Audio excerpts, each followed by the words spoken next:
And hello everybody, how's it all going out there? Here we are again, Rick Huffman here. I'm going to be paraphrasing mostly from my notes here. I want to try to keep this under an hour. I don't want people to get bored. I want people to watch the whole thing all through and through. But I want to say this first before I get to where my research is. I took most everything from the positives because the negatives are not worth mentioning. Right here in this article, scientists know that the marijuana contains these compounds called cannabinoids that have biological effects on the body. Medically, cannabis can be prescribed for physical ailments like arthritis, cancer symptoms, as well as mental health issues like PTSD, depression, anxiety, general anxiety disorder. And the role still stands that, marijuana can play, the role marijuana can play in medicine remains murky still. And the dearth of research is in large part due to the fact that most studies have focused on the illicit use of marijuana rather than its therapeutic potential, and because it's classified as a Schedule I drug, making it nearly impossible to study. Now that's what really kind of took most of my notes away. That this stuff is just not worth mentioning. PTSD does get cured, not cured, but maintained. Okay? It's something that has to be maintained. What do you want? Oh, thought the dog wanted to go out. PTSD can be fixed, basically. We can be fixed. I've got PTSD. And it's bad. It sucks. My friend Edie, she wants me to mention that, she recently went to Washington. Now, in the last video, I explained that Edie has had sexual problems and abuse and mental abuse all her life since 6. And she had to go to Washington State on vacation to meet a cousin who turned out to be cool that she's only met on Facebook before. But on the way from the airport, she spotted a dispensary. Told her sister to stop. She got herself an indica sativa and a THC oil vape. And that got her through her vacation, surrounded by stressors and triggers for PTSD that she definitely does have. And this proves it worked for her. That's another clinical trial done, people. There's too many clinical trials done. And the few negative trials are basically looking for the negatives and not concentrating on the positives. Now, Oklahoma and states that have a marijuana program need to really listen to the list of diseases that I've given you in previous videos. I just did in the last 2 or 3 videos. I read off most of the 100 diseases I have written down that are fixed by marijuana, whole plant cannabis. Some of the things can be done with just CBD only from hemp. Fine, non-psychoactive, addictive hemp oil. I take it. My wife takes it. A friend of hers got her through cancer with it. My friend Tracy's group, CBD Hemp Save Me, go to hempsaveme.com. This stuff is beneficial to your health. My mother called me last week, and she called me on Tuesday, and she said it was amazing. She had horses to tend to like she does all the time. My sister's horses that she takes care of, but my mom's, they're 24/7, so when my sister's in her business, so my mom's helping her with the horses. Well, she got up and she was feeling really sick. Now, I gave her a bottle of the cherry oil from Tracy's store, and it sat there since Thanksgiving. Okay? She hasn't used it. She finally woke up and said, God, I feel like I'm going to be sick. And we've had some weather here that goes up and down in the temperature, and that can make a body sick, especially when she's pushing 78. She just turned 78. Okay? So she finally took the bottle out of the refrigerator and took a dropper full. And, by the way, her doctor had already told her, go ahead and use it. Because I gave it to her and said, ask your doctor. And she did. The doctor said, use it. I said, are you? Not yet. Use it. I mean, she's had an aneurysm done on her ascending aortic, abdominal aortic. She had a big aneurysm blowout. Big surgery. Okay? As bad as open heart surgery. Because when that thing goes, you're dead in seconds. Believe it. But she took this hemp oil. One dropper full. 1 hour later, she said she knew she was getting sick. You know how you get that taste in the back of your throat and your sinuses, and it's like, oh God, I've got the flu or a cold. We've all felt that. That's what she felt coming on. And she knew she was in for a week, at least. And then recovery time. 1 hour. And she says she was out there with the horses, watering, feeding. Watering and feeding horses at almost 80 years old because of one dropper of hemp oil. My mom's a lightweight. 1/2 a glass of wine back in the past, and she'd be under the table giggling over the smallest jokes. Okay, so that's how fast the hemp hit her. It almost hit her like alcohol, but it didn't. It wasn't psychoactive. She didn't feel high. She felt better. And isn't that what we all deserve? We all deserve to be better. And I can get into it about Big Pharma and Big Brother, the Department of Justice, DEA. These are the people that are hindering these 14,000 studies, and they're ignoring it. I've got some stuff on my phone here about this Dr. Velasquez or something in Spain, in Madrid, the University in Madrid, about studies with mental wellness, brain cancers,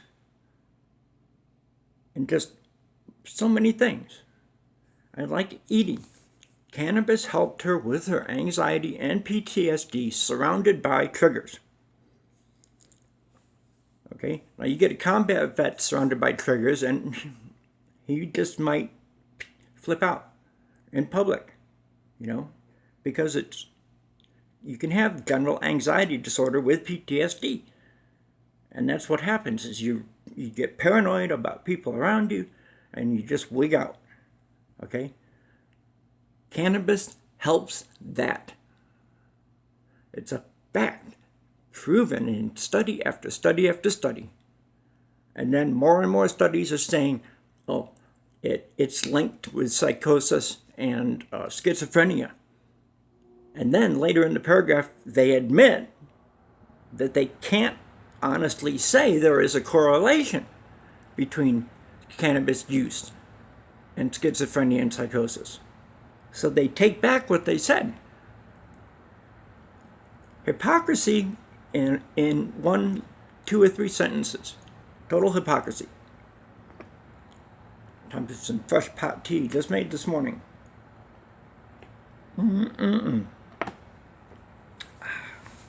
Got its own little flavor, but I add either chai spice. This one's Sunny Orange Ginger from Stash Teas. Put it in with your cannabis tea bag. Let's get back to PTSD. It needs to be a qualifying condition, as well as the other 100 diseases that I've named in my videos. But PTSD is a black hole.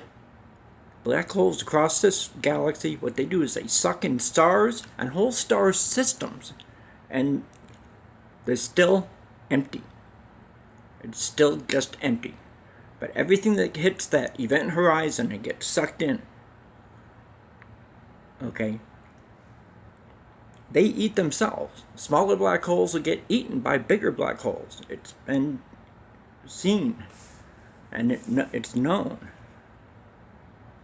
And nothing comes out of this hole, and it's dark and dangerous, and that's what PTSD is like. That's what's in our minds. Okay? Trust me. Believe it. So every state's medical marijuana qualifying conditions should include all of the diseases I've listed. And go back and listen to them in my videos. If I have to, I'll do another short video and just name off the diseases again, just so everybody knows that these have been proven to be fixed. And I've got stuff on my phone about gliomas and brain cancers. Okay? Things that are inoperable can be reversed or can be made operable through the use of cannabinoids. Sometimes just CBD injected directly in and around a glioma, and it eats itself in what's called apoptosis or autophagy. Okay? It's cell death. Yet, our human normal cells are not touched. I'll get to that in this. But right now, Oklahoma only has 3 qualifying conditions. Now stop and think. Everybody probably said, okay, stop and think about how many people will be covered under just 1 year to live. Boom, you're only going to get 1 year of taxes out of that person. If you're going to say that only 1 year to live can do pot, but nobody else. HIV, AIDS, cancers, and neuropathic pain. No seizure disorders. No PTSD. 34 cancers proven to be cured by cannabis, which are made bad and worse and give rise to even different cancers through the use of chemotherapy and radiation. The whole thing about cancer is to pump poisons into the patient until it kills the cancer or the patient. And big pharma and cahoots with the cancer industry, are killing 70% of all cancer patients. Daily, yearly, monthly, whatever. 70%. That's a hard average, folks. And having only 3 qualifying conditions, what's going to happen? You're only going to be able to build 2 or 3 dispensaries around the whole state. Oklahoma's not small. It's a big chunk. Okay, it's not like Rhode Island or something. You're limiting yourself to a few hundred patients that are going to die within a year. And just maybe a few thousand that are going to live but die within 5 to 10 years. And all you can do is sit there and hope that you get more of these people, which is sad because you're hoping people will get sick to help your medical marijuana program that is so limited, you're not going to make any money. Small business owners will buy. Small business is basically perfect for the medical marijuana market, and it should be. Promote local businesses, okay? That gives local people work. And it's not big conglomerates that just want power and put out these crappy rules and prohibitions like on cannabis because they don't like it. That's it. Jeff Sessions says, I don't like pot, and only good people don't smoke marijuana. Pisses me off. Eat shit, Sessions. I'm sorry. I couldn't keep clean this time. You know, plus fact, most hospitals with terminally ill patients and hospices won't want to use medical marijuana because they might not get a lot of patients. People will say, oh, you're giving these people marijuana? I don't want them in this hospice. And they'll take them someplace else that doesn't have marijuana. You don't know. But all these things can happen. And if you keep yourself limited to 3 little qualifying conditions, you're going to limit yourself to 1 million people. Multiple dispensaries in big cities, got multiple dispensaries all across the state. There's a dispensary within 100 miles of people.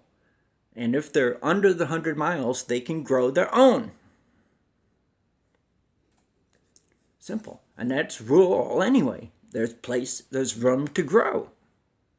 We have the room to grow, and hemp and cannabis can be grown at every latitude in the United States. It can be grown in 90% of the continental land on this world. And if you just limit yourself, you're not going to have a lucrative medical marijuana program that is worth a damn. I'm sorry. I'm not saying just have the terminally ill get it, but your program will not get off the ground with those limits. And then the government can claim that the program doesn't work and stop the whole boat. Things like that happen in closed-door sessions in politics. It is well known. It is not just a TV drama I'm talking about.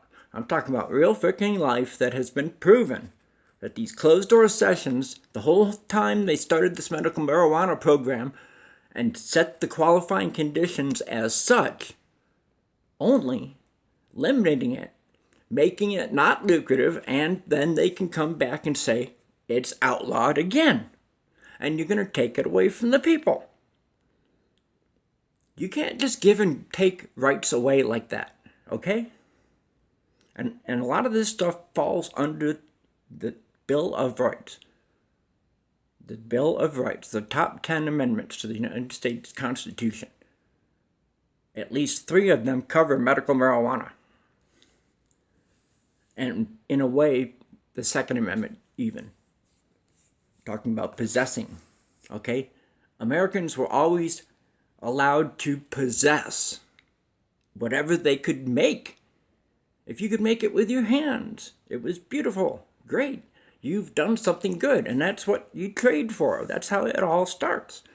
And now but you're going to get dispensaries that don't have any customers. It's going to be like those lonely gas stations at the end, at the edge of nowhere.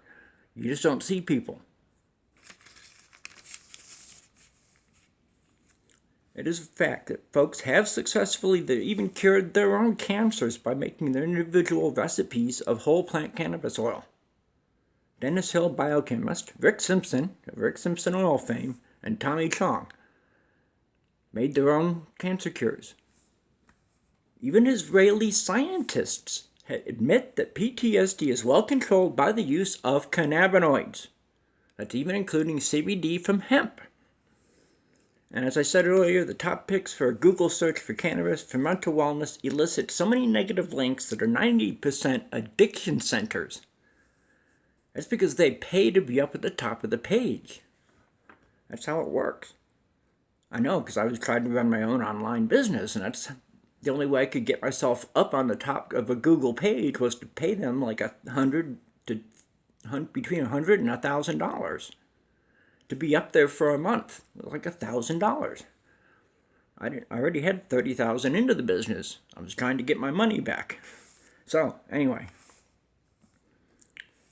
90% addiction centers, and the remaining are psychotherapists and psychiatrists that keep saying cannabis can increase depression, anxiety, GAD, PTSD, psychosis, and schizophrenia.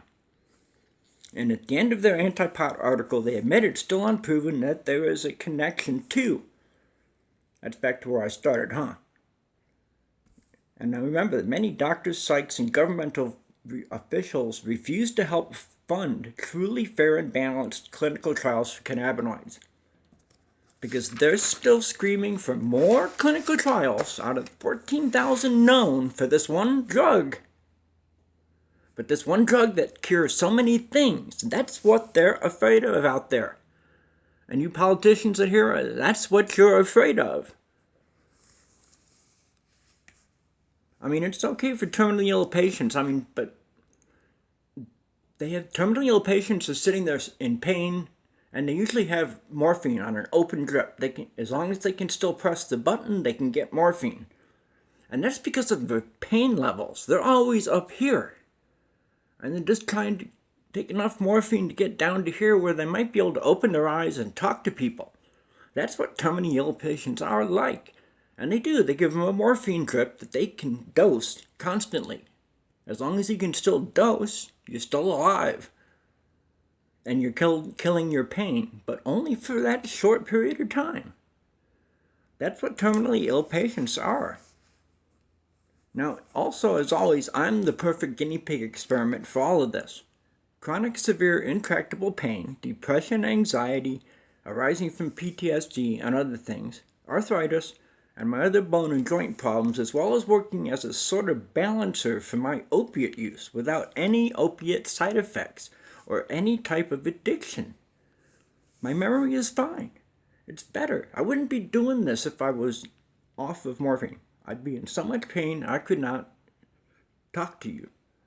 Like right now, I've got massive pains right here in this muscle, except I've had this top layer on my skin is numb. It's all from a pinched nerve or a slipped disc up here. And even in a car ride. This is from Saturday, going into town for Saturday, one day, and fixing the toilet in the guest bathroom, which took me 2 days because the parts were wrong. But one day I'd taken the tank off, the next day putting the tank back together. It does a lot of damage to me, and I'm in a lot of pain right now because I just finished making my tea and cleaning the stovetop, which is like 1 hour of, continuous scrubbing and working when we detail stuff. We grab an area and we detail it. We're not that rabid of housekeepers because we don't get company. We're having one friend come from back east. And the last time we had somebody over here from back east was almost 3 years ago. I shot a video of him playing guitar and his wife was singing. It was great. But my memory is fine. I'm still semi-eidetic and photographic. I have no OIC. Now on OxyContin, boom, I was blocked up with bricks.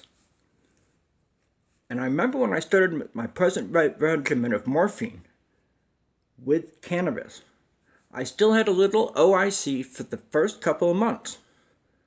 What I was doing was I was activating I hadn't smoked cannabis in years. Before I started in 2013. The doctor gave it to me in October 2013. That's when I started this morphine and cannabis regimen. And I am here to prove, as proof of the efficacy and the safety of it. I told you in my last few videos, I forgot to take a dose. I forgot my morning pills.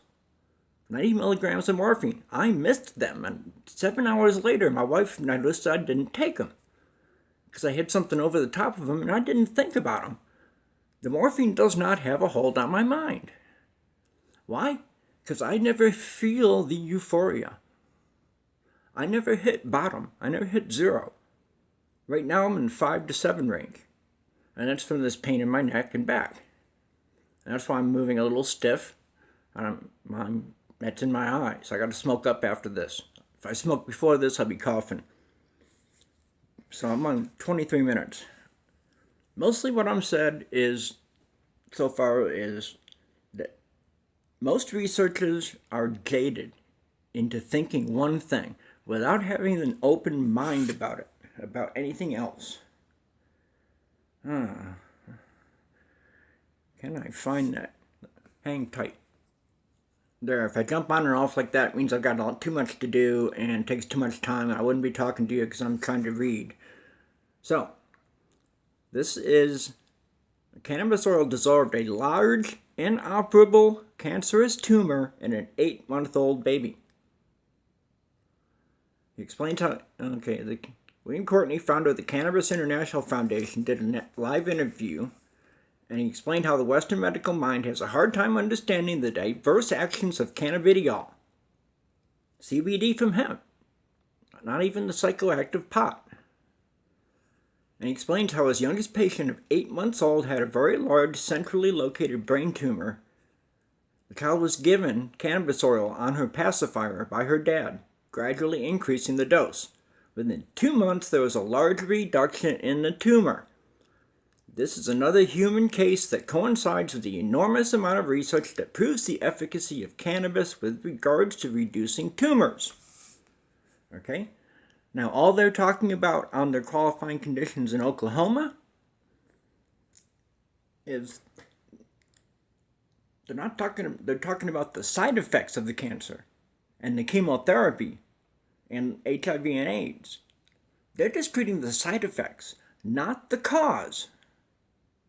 They don't have a cure for HIV. They can't shoot you up and vaccinate you against it. Okay?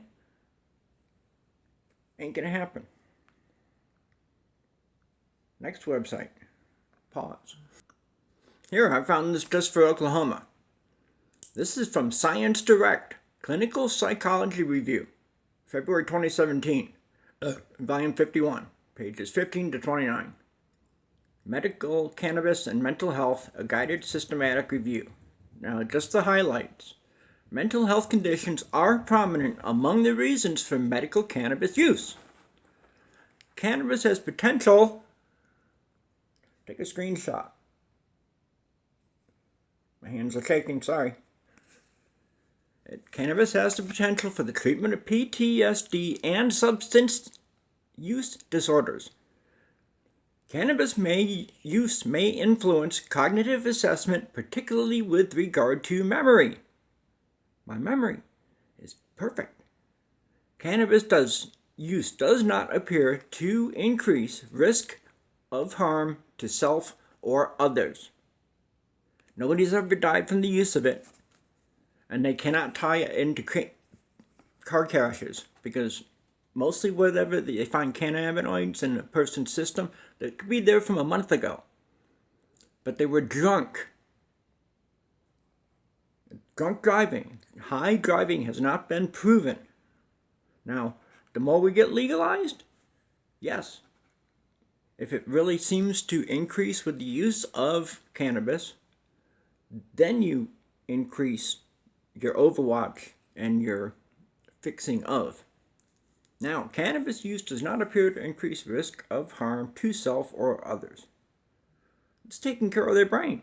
It's making you safe for yourself as well as those around you.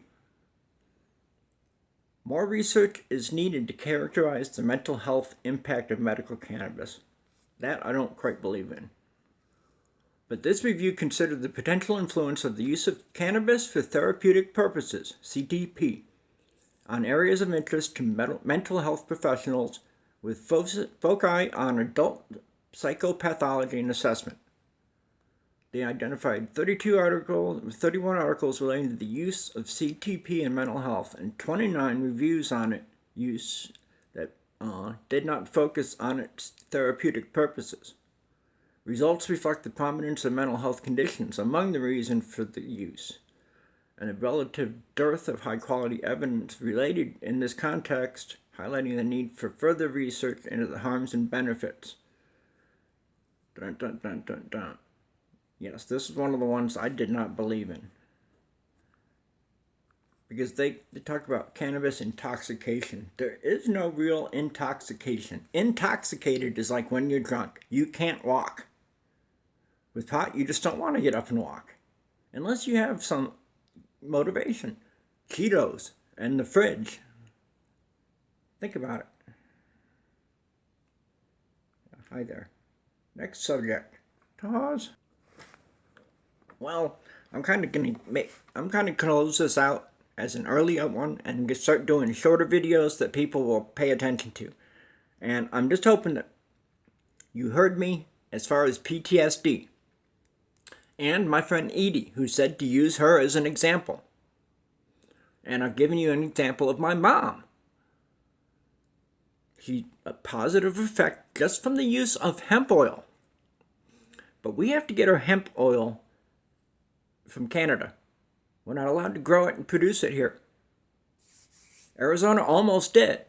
The governor shot it down. All the farmers wanted to do it because they're not making money off cotton. But they'll make money off of hemp. Because hemp does so many things that cotton can't. Hemp makes concrete from the core, the inner core of almost tree-like hemp plants. Okay, makes concrete and everything. Shampoos, paints, varnishes, soaps. And they're safe. The whole thing about pot plants is they're the basic building blocks of life, and they fit along our endocannabinoid system, on our immune system. That is where it is most prevalent. And why is that? It's proven where it is. And 14,000 studies have said what it does. And I'm just giving you a positive and a negative here on PTSD and mental health. But I'm living proof. And my friend Edie is proof. And my mom even is proof. Not as well as my wife. 18 months of sickness, she finally tried hemp oil. Boom! Cured. 3 days. Not as fast as my mom, because different systems, different body, different things happen in a certain order. Everybody's different in their own little way. But my wife's friend back east, ovarian cancer, shrank the tumor, helped her gain weight back, lost through chemotherapy, radiation, and operations that did not get all the cancer. Tracy's 900 milligram unflavored hemp oil, full spectrum, fixed her from the chemotherapy and raids and the surgeries. 3 success stories right there in my family. I'm the 4th. I'm a success story all around, with the chronic pain as well as the PTSD and all the other things on there. The only reason I'm able to move my fingers, I have migraines right now in every knuckle. But the only thing that helps keep me moving it is marijuana, because I'm almost always drinking a glass of tea. Now, I'm not always high, because I never get to that point where the euphoria comes in. I have to be down here, below 0, in the pain scale, to feel a buzz, high, stoned, torqued, tweaked, whatever you want to call it. And I do complicated things with, like, play guitar, keys, digital drums, and my memory's fine. I can play hundreds of songs with really special, specific drum parts to it at any time. I just wanted to say again that the recent admission from the CDC that there is an opioid epidemic has been greatly overstated with falsified data. Why? And thank you, CDC. But why? Because we're supposed to abase ourselves on the altar of Big Pharma and Big Brother.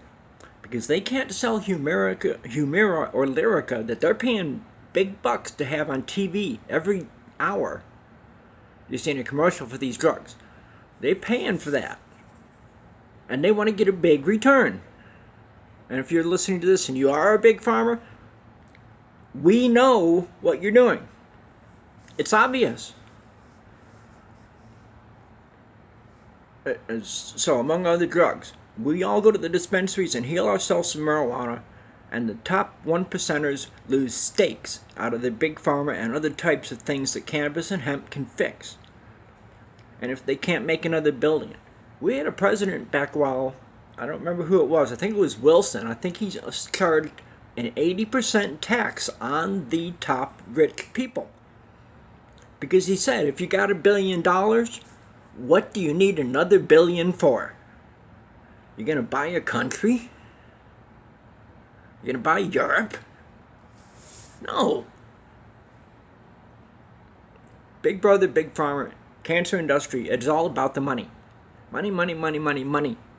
It's time to start thinking about the patients. Me, Edie.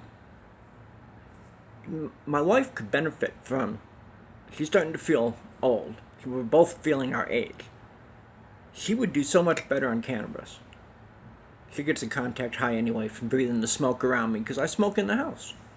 My cigarettes are outside.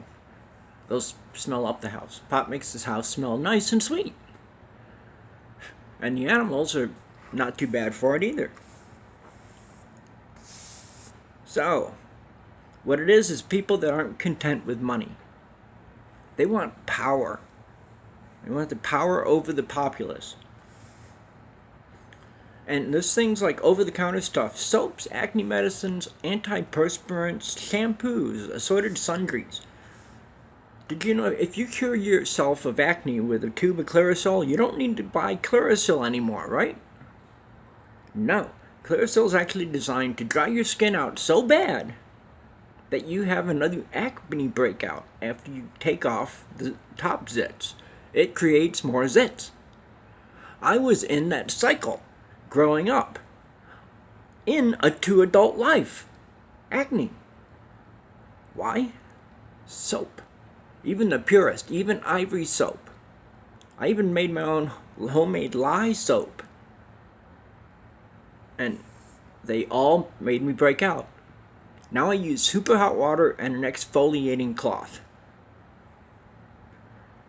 I have zero body odor. I hardly sweat because I hardly exert myself.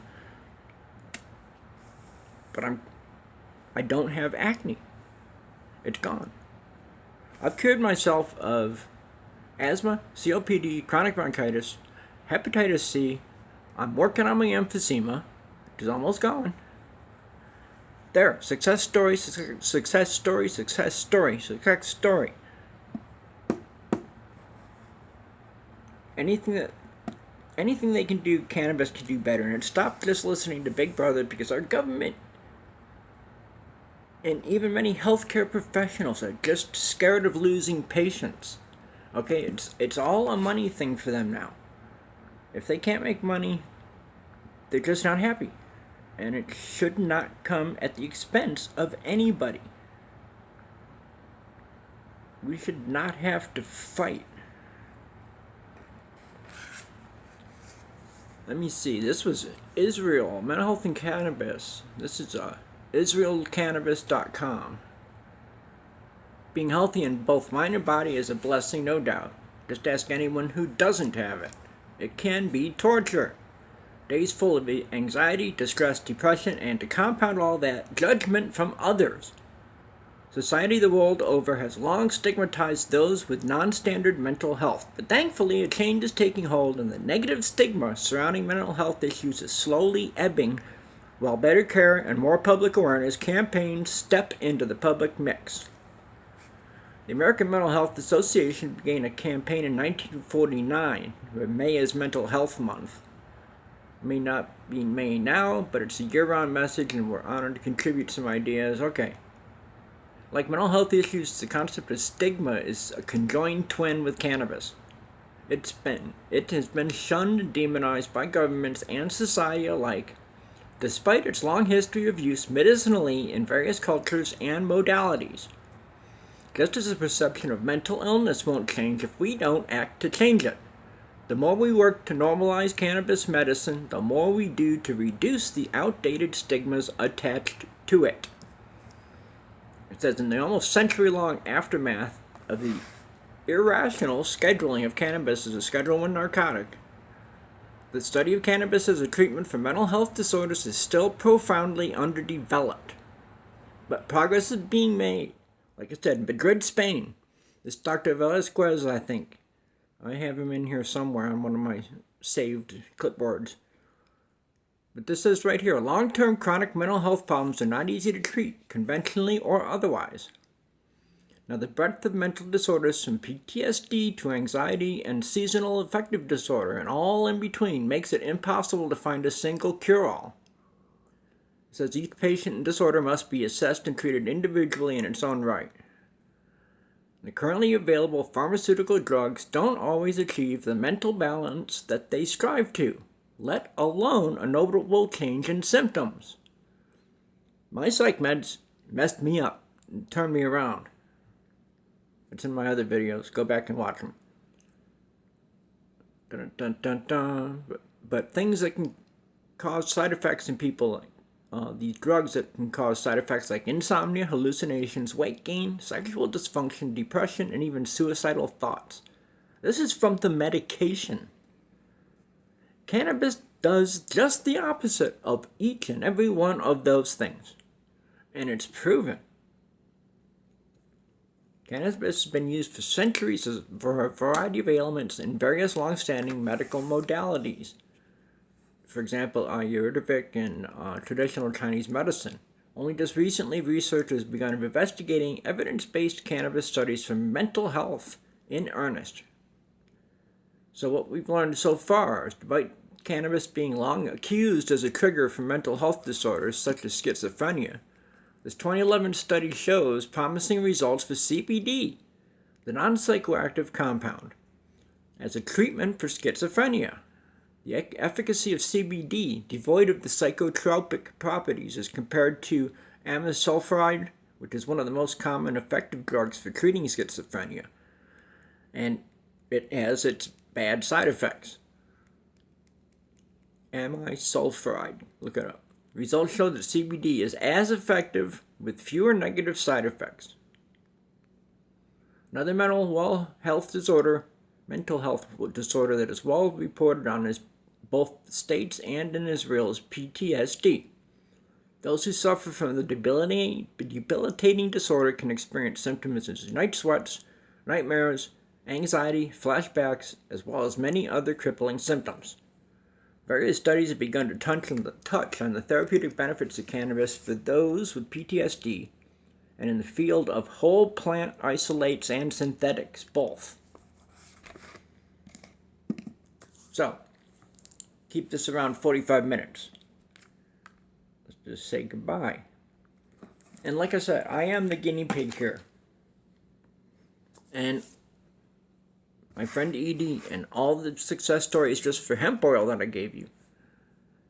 Cannabis does so much more. And as far as mental, it makes people safer to be around. It calms the mind. That's the fact. That's from the THC high. It calms you. Puts you on the couch where you're not a danger to yourself or others. And it helps you live with horrendous thoughts that you're able to block by just getting high or just smoking anything or taking CBD even, if that's what does it for you. Like my mother, one dropper, boom. Took my wife 3 days. Cancer patient took her a few weeks. Or months, excuse me. And me, I'm an ongoing, slowly falling apart, crippled, crumpled, aluminum foil ball of pain. You can never bring it all back out and flatten it out. It's like taking aluminum foil into a ball. All you can do after that is melt it down and make a new sheet. You just can't flatten it back out. That's me. Edie's PTSD. That's hers. She's got that. Okay? We need help with that. Cannabis helps. It's been helping me. It helped Edie. And its sister plant, hemp, helped my 3 success stories. And glioma in the baby. 8-month-old baby with a very bad, inoperable glioma.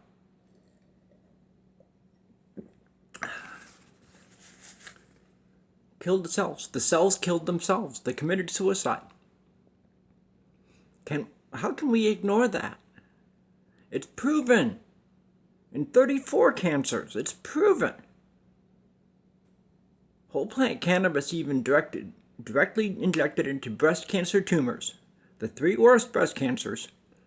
Cured. No side effects. Your hair didn't fall out. You didn't barf up every 5 minutes. Your teeth didn't fall out. You didn't go bald permanently, like has been happening. You know, a lot of people have been losing their hair forever because of these poisons. And that's what they are. Look at a hippie. Long ass hair. Smoking a lot of weed. That's why they let their hair grow. They can. They get beautiful hair. If I'd have been smoking more for the years that I didn't start, I might still have enough to actually wear some. But now I'm so back here, I just said, what the hell, just shave it. So this is mostly shaved. Sandpaper. So anyway, PTSD needs to be a qualifying condition. The 100 or so diseases and 34 cancers need to be a qualifying condition. Small businesses need to be the ones in control of dispensaries with very little federal oversight. Let them just collect their money and leave them alone. Once they run their business, they run it as per the rules laid out by the state. And that falls under the 10th Amendment, I believe. Those things that are not directly specified for the federal government in the Constitution devolves to the state level. That was the framers' purpose of putting in the 10th Amendment on the Bill of Rights. Not just that it was the last thing they thought of, but it was important enough to put in the top 10. And the very first ones. The other 27 amendments were over like 100 years. But it's all about healing people. Or giving people a life that they couldn't have lived before. Like my life without cannabis and morphine right now would be horrendous. The pain I feel right now would be multiplied times 1,000. And I would be a gibbering ball of whatever, staring vacantly at the TV, not knowing what I'm watching, and sleeping most of the time. Because pain wears you out. Trust me, I'm worn out all the time. Trips to town, I take very few. We got company coming in. That's why another reason we're cleaning house. We got company coming for the weekend from back east. It triggers the cleaning expression. I did my stove this today and I'm just tired. So, I'm going to make this a short video, under an hour. And I hope people listen. PTSD, GAD, SAD, all mental disorders belong as a qualifying condition for cannabis. And medical marijuana dispensaries need these qualifying conditions so that they can make money, which leads to the state, the town, state, federal, all get their cut. That's the way it goes. We all pay our taxes. But dispensaries, very lucrative for small business owners, which takes money from the top 1%ers. And hey, I'm sorry guys, but there's too many of you up there with billions of dollars controlling so many things. Like Monsanto and the Protection Act. That makes me sick. And it's an example of government gone haywire. Okay? And corrupt. We gotta say it. Because that's what it is. It's corruption, basically. The medical community wants to sell Humira and Lyrica. They are not going to look good on cannabis unless they can synthesize it, as they are still trying to do. They synthesize the THC, then they synthesize the CBD. But they don't work the way they're supposed to, as whole plant cannabis or whole plant hemp oil does. That's a fact, Jack. People have got to get it through their heads that the mind and the body go together. And if the mind goes bad, the body goes bad, and then death comes a-calling, and your fate is sealed. It shouldn't be that way. We should be given the chance to have our own fate in our hands by going to the dispensary and treating our cancer with cannabis oil that we make at home, a la Rick Simpson or Dennis Hill's recipes. And there's other recipes out there. These people that have made their own oil out of special ingredients cooked with the cannabis, and they beat cancer. It's right there.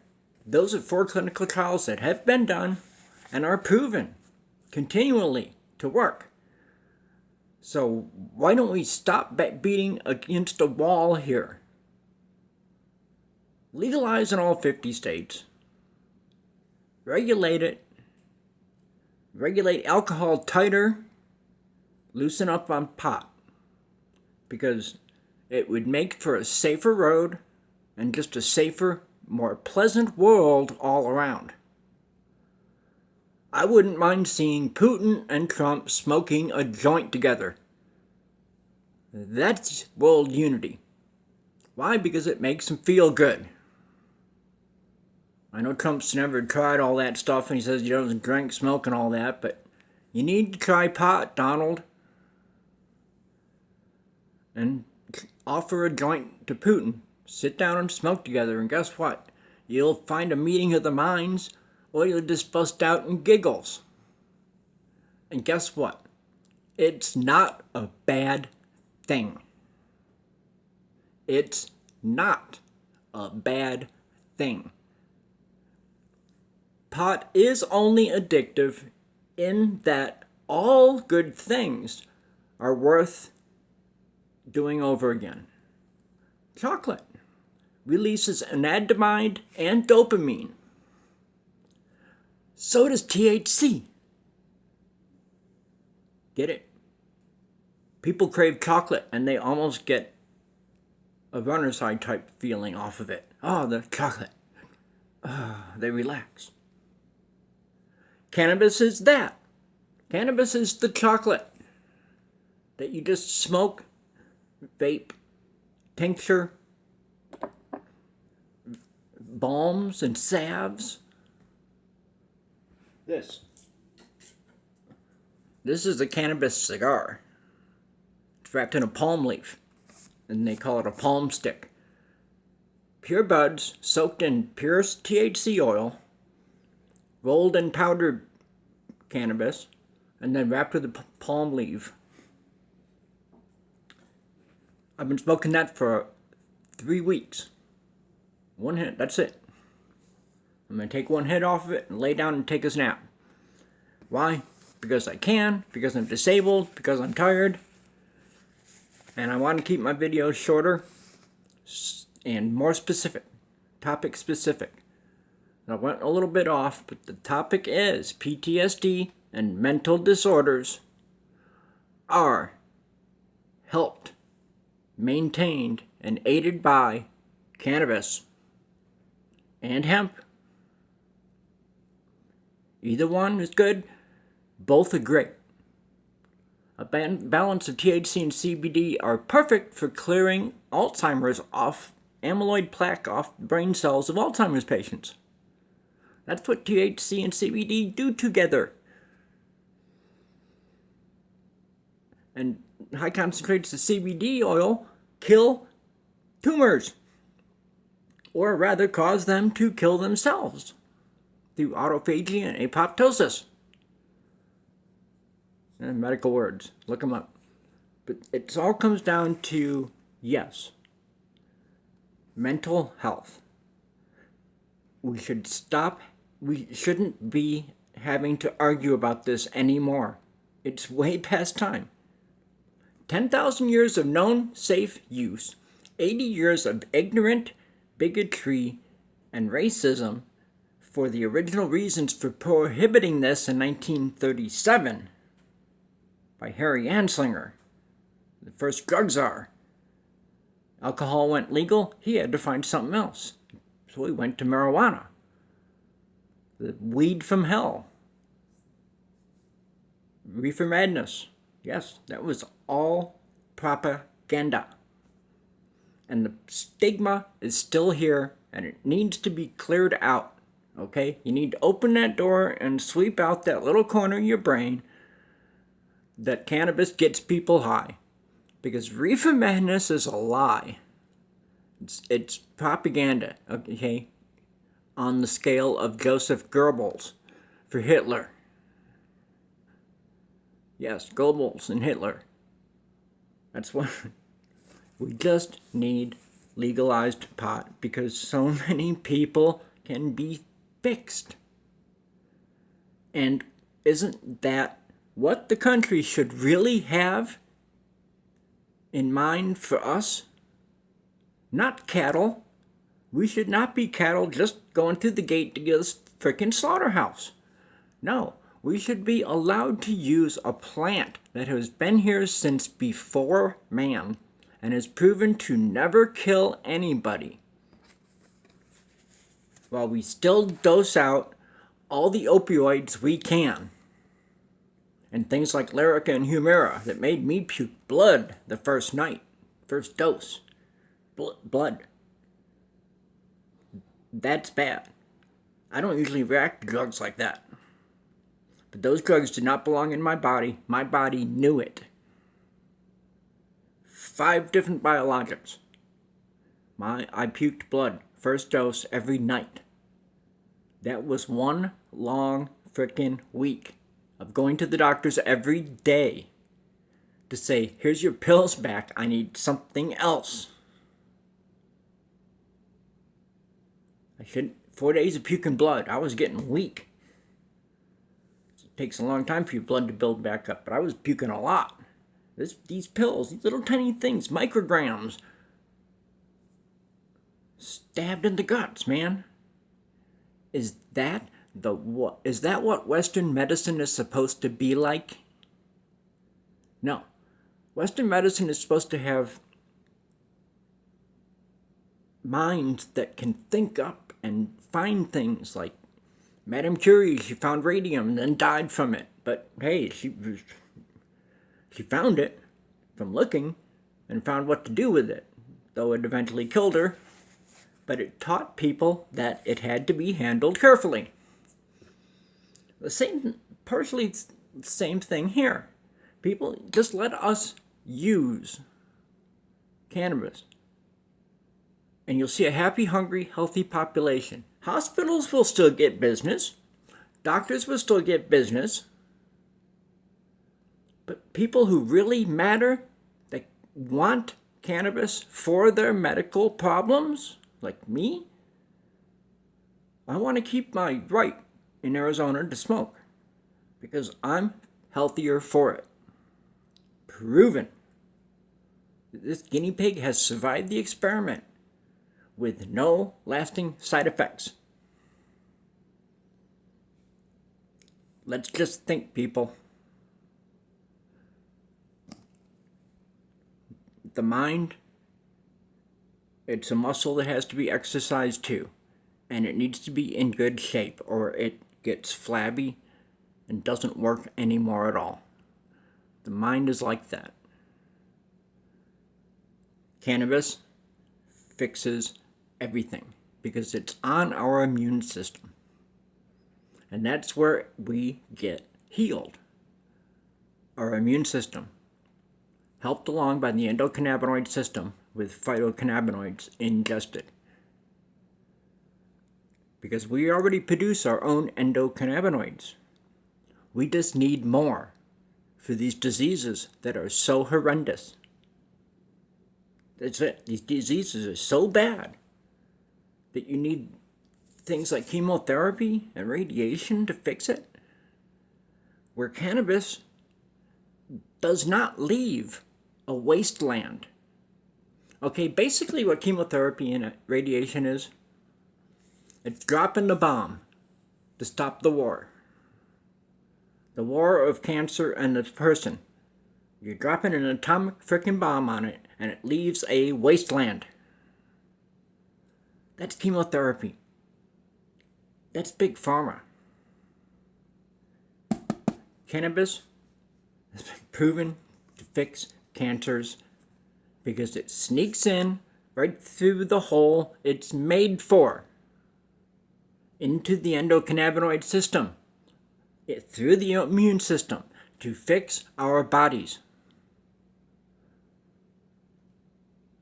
Politicians, medical professionals, psychiatrists, pharmacists, law enforcement, politicians especially, think of the truth of the matter, and the fact that you can make a lot of money off this by not limiting your qualifying conditions to such limited things.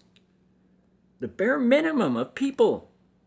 You're not going to have a real marijuana program because you'll never make enough money and people won't be building dispensaries.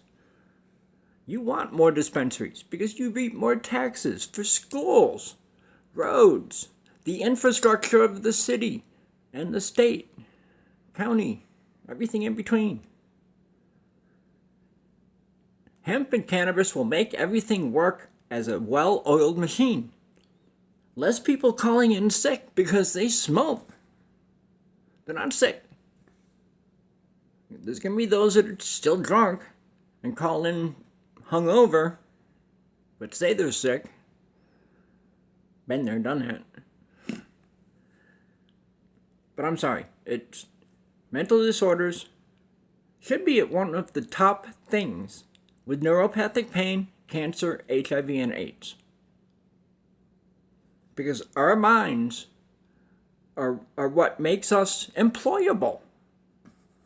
Okay? You can take somebody who's a high school dropout and a brain dead,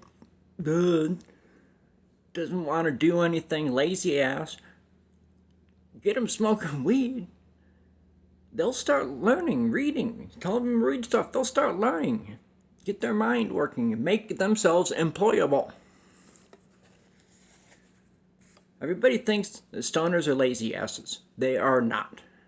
You can get everything done on the same time schedule as you prefer, as you do without pot. I'm not going to say sober. I'm not going to say inebriated. Okay, but they're stoked and not smoked. But that's it, folks. We're on an hour. It's been fun. Let's do medical marijuana right. And let's do everybody in the United States proud and lift the prohibition. Mr. President, if this gets there, lift the prohibition for medical use, if for nothing else. Because we have a lot of sick people out there. We have a lot of bad disabled people in pain like me. And we all deserve to use cannabis. I spend $600 a month at the dispensary. I don't know how much anybody else spends there, but I know they love me. And I've been in there July 4th, the place was packed. And there's only seating for like 12 people. Everybody else was standing. There was 50 people in there on the 4th of July. I walked in and I had to wait for 50 people. And I had my order called in and ready. It was all bagged up. All I'd do is get everything with the little sticker on it and all scanned in, then I pay. But I call my stuff in and they bag it for me. Because of things like 4th of July. Everybody's in there. Okay, the 50 people ahead of me might use up what I wanted. So I call ahead. And they love me for it. I don't know if it's because I spend so much, but hey. I'm supporting my dispensary. I'm supporting a local business. That's the way a free market economy works. We should not have to take pharmaceuticals. Okay? We should have the choice of treating ourselves with cannabis if it fixes everything. I wish I wasn't so far gone. I feel almost good enough to work, but if I get up and try to work like I used to, I couldn't last an hour. Because the pain just exhausts me, and the pain comes on strong when I'm up and exerting myself. So, trust me, I'm the guinea pig. My whole cardiorespiratory system is cleaned out by cannabis. My brain is all cleaned up and policed by cannabis. The only thing it can't cure is it can't grow me new teeth, it can't make me hear again, and it can't take bifocals away. That's why I wouldn't wear a toupee. That's too many things artificial. I got artificial eyes, teeth, ears. If I wore a toupee, I'd have artificial hair. Peace out, people. Have a joke and a smile. Have a toke and a smile. Because it makes for a happy, hungry, healthy population. Help me out here and share this video. And free cannabis from the prison of ignorance. Thank you.